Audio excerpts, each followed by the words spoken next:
Malam ni kita nak cerita sikit tentang dikatakan Najib bakal jadi penasihat, penasihat ekonomi negara kita. Tuan-tuan, untuk makluman Xavier Justo telah mengatakan bahawa Najib menipu. Dan saya cek dengan dan Najib dia buat posting semalam, dia kata bahawa Claire Brown telah membayar Xavier Justo berjuta ringgit untuk nak mendapatkan data berkenaan dengan 1MDB. Dia telah membayar Xavier Justo berjuta ringgit. Untuk makluman tuan-tuan, saya kontak sendiri dengan Claire, saya bertanya, dan pada masa saya tengah kontak Claire, kebetulan Xavier dia kat situ, Xavier Justo tu. Saya tengah kontak, saya kata, so isu dia sekarang ni betul ke Claire bayar Xavier? Dia kata, aku nak bayar macam mana? Aku punya duit pun dapat daripada belas ihsan orang. Aku nak bayar macam mana, dia kata. Data yang dia dapat itu adalah data yang memang diberikan untuk menyelamatkan negara kita, tuan-tuan. Kita bercakap tentang 1MDB ni, isu yang dah didapati bersalah Najib di Mahkamah Tinggi. Isu 42 juta SRC telah didapati bersalah. Walaupun Lokman Adam pergi gila-gila menjilat Najib, tapi dia sudah pun dia dapati bersalah. Kalau dengan Anwar Ibrahim boleh pula kau kata macam-macam kan. Yang ni Mahkamah Tinggi dah mendapati bersalah, Mahkamah Rayuan tengah menunggu keputusan, dan dia ada kes lain berkenaan dengan lebih 1 bilion. Kalau tuan-tuan nak tahu, macam saya kata semalam, kenapa Najib beria sangat kutuk kerajaan Muhyiddin Yassin, tapi dengan kerajaan yang ada sekarang ni tak cakap apa pun. Dia yang penting UMNO itu berkuasa, dan bila UMNO berkuasa, macam saya kata sebelum ni, senanglah dia nak unding daripada segi dana, unding daripada segi dana tu satu, tapi daripada segi kes-kes yang melanda. Saya dah kata tuan-tuan, dia orang ni orang yang tak pernah hidup susah. Lepas itu dia jadi timbalan Perdana Menteri, dia lahir dalam keadaan orang senang. So tiba-tiba nak kena duduk penjara, demam mau.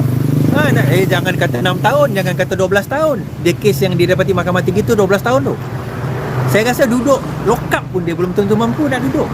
Dia kata nak duduk penjara, duduk lokap pun dia tak tentu mampu kan. Dia bukan macam Datuk Seri Anwar Ibrahim. Orang dah duduk situ. Kalau kira sebenarnya Anwar ni bukan pada tahun 98 je dia pernah kena tangkap.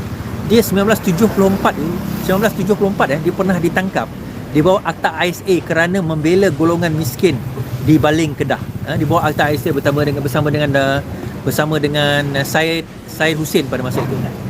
Dia tangkap kerana mereka membuat demonstrasi di Kuala Lumpur. 10,000 orang pelajar turun, 2,000 ditangkap, dan antara yang dipenjarakan diletak dari bawah ISA adalah Anwar Ibrahim 2 tahun dan Syed Hussein 4 tahun.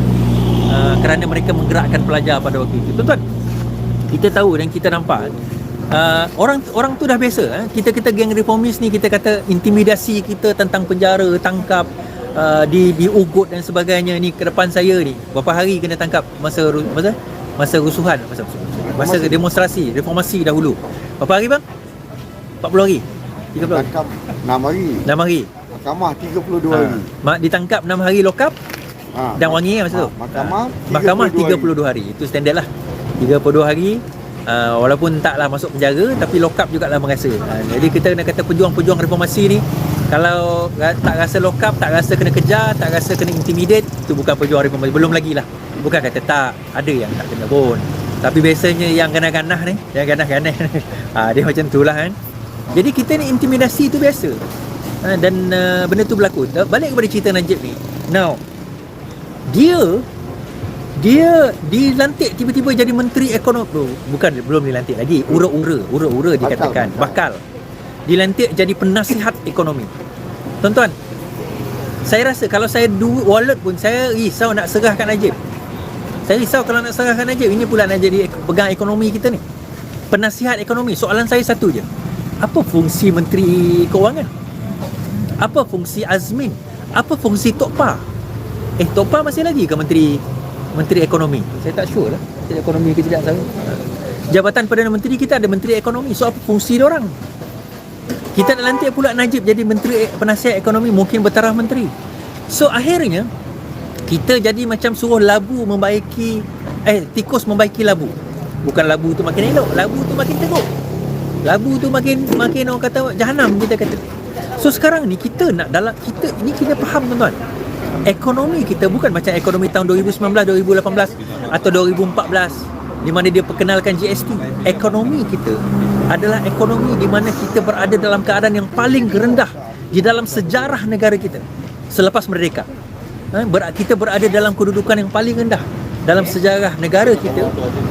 Kita berada dalam kedudukan yang paling rendah dalam situasi ekonomi kita sejak merdeka. Jadi kalau keadaan kita dalam keadaan yang paling rendah, siapa yang, maksudnya kalau kita nak baiki keadaan yang sekarang ini, kita perlukan orang yang benar-benar boleh nak memperbaiki keadaan kita. Dan orang yang benar-benar boleh nak membawa perubahan dalam negara kita. Dia bukan setakat perlu dilantik orang yang, alah, Najib tak ada jawatan, maka aku kenalah lantik Najib. Jadi kadang-kadang kita mempersoalkan isu sebegini.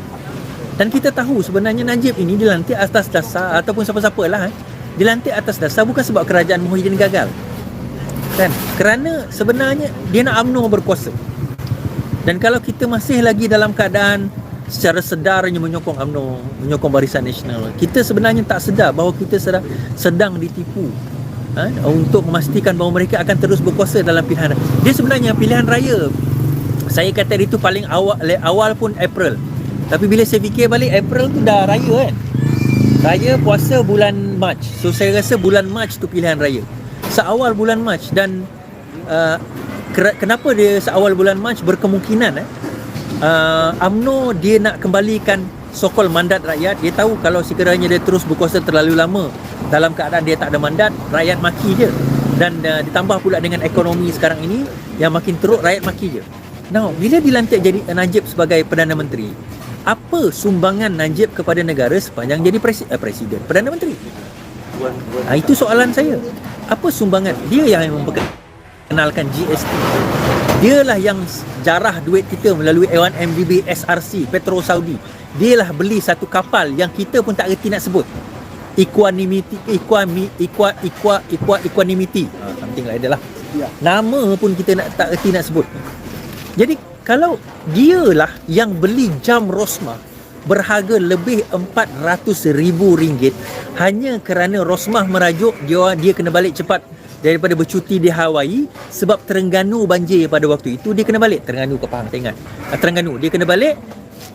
Lepas tu kerana Rosmah merajuk, dia nak kena beli jam harga RM400,000. Tuan-tuan, Jijoy pernah berkata, Jijoy nama dia. Dia pernah berkata 3 perkara yang menghancurkan negara. 1, rasuah. 2, tak menepati masa. 3, cinggih. Cinggih ni lah. Cinggih ni sebenarnya. Rosmah tu cinggih lah tuan-tuan, yang merosakkan negara ni. Cinggih ni. Ni masalah cinggih ni. Jangan tuan-tuan tak tahu, Najib tu takut bini. Kan? Sanggup beli jam RM400,000 semata apa? Nak orang kata apa, nak bagi Rosmah tu supaya jangan marah. Balik ni bukan dia Najib nak buat main-main, bukan nak jumpa dia punya girlfriend, tak nak pergi tengok banjir rakyat tu. Dia boleh merajuk. Apa hal ni? Kenapa jadi macam tu tuan? Kalau orang macam ni ke yang kita nak jadikan penasihat ekonomi? Punah sihat ada lah. Kalau kita tengok ada seorang psikologis nama dia Jordan Peterson, dia kata before you want to change the world, first you have to manage your home dulu. Uruskan diri sendiri, uruskan rumah. Kita pun tahu Najib kahwin dengan Rosmah tu, masa tu Rosmah tu bini orang. Rosmah kahwin dengan Najib, masa tu Najib tu laki orang. Kalau Najib nak kahwin dengan Rosmah nak kahwin dengan Najib, dia laki orang, okey laki lah, laki boleh kahwin 3, boleh kahwin 2, boleh kahwin 4. Tapi masa tu dia bini orang. Bukan saya cakap, memang kita ketahui. Dah lah kahwin dengan bini orang, satu hal lagi. Dia ceraikan isteri dia, satu hal lagi. Keluarga pun tengok kan, porak-peranda tuan-tuan. Anak buat filem lucah. Apa? Wolf of the Wall Street, apa benda lah nama cerita tu. Guna duit 1MDB. Kenapa kita kata yang mencuri RM17, RM40 kena penjara bertahun-tahun, dia curi bilion, tiba-tiba kata tak payah representasi sebab dia bayar balik duit tu. Kalau macam tu tuan-tuan, pencuri, penyangak semua bayar balik lah. Representasi, apa salahnya representasi? Kalau orang macam ni, yang home affairs dia pun, urusan rumah tangga dia pun lintang pukang tuan-tuan, macam mana kita nak jadikan dia penasihat kepada keadaan ekonomi kita yang lintang pukang? Saya dulu kata, orang yang hidupnya tak pernah susah, dia takkan pernah faham takkan pernah faham macam mana hidup susah. Orang yang hidupnya tak pernah susah takkan pernah faham macam mana orang hidup susah. Akhirnya dia kata, kita bagi BRIM 1,000, settle lah masalah rakyat ni. Kita bagi dia BRIM berang-berung harga 200, settle masalah rakyat. Dia kata macam tu, kan? Dia kata di sini RM30. Memang kita bagi RM30, tetapi kerajaan sekarang ni ambil 18,000 nyawa. Yang mana kamu lebih rasa teruk? 18,000 nyawa manusia, rakyat Malaysia yang diambil. Aku lebih rela RM30 tu daripada 18,000 pencuri, penyangak, penyamun macam korang ni. Penyokong kepada pencuri, penyangak, penyamun, RM30. Tetapi kau tak nampak 18,000 nyawa rakyat kita telah dibunuh oleh kerajaan yang ada sekarang ni kerana inkompetensi mereka dan penyokong-penyokong seperti kamu. Itulah dia. Inilah dia penyokong-penyokong yang menyokong pembunuhan berbelas ribu rakyat Malaysia yang tidak berdosa. Kerana kebodohan kamu menyokong orang yang bodoh-bodoh seperti itu. Tuan-tuan, kita nak bagi tahu kepada rakyat, kan, mereka-mereka yang bodoh ni ramai, tuan-tuan, ramai. Kan, dalam Malaysia ni tak berapa ramai lah, tapi ada. Kan, kesian, kadang kita kesian, tapi tak apa. Dan mereka ni terus menyokong kebodohan ini dan mereka terus nak mengangkat yang si bodoh ni. Kenapa mereka nak angkat si bodoh ni, tuan-tuan? Sebab mereka tahu di Jcom dia dapat gaji 15,000, dia dapat gaji 20,000. Apa salahnya Jcom, kan? Kita Jcom kita dapat gaji. Yang penting kita dapat gaji. 18,000 kematian, bye. 18,000 kematian. Ekonomi kita sekarang ni teruk, engkau pun hidup mati segan, mati tak mahu. Kadang kita kesian. Tapi kita kesian lebih-lebih nak kata macam mana, tuan-tuan?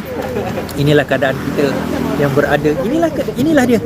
Inilah negara kita, inilah situasi yang kita hadapi. Inilah yang kita hadapi, insya-Allah.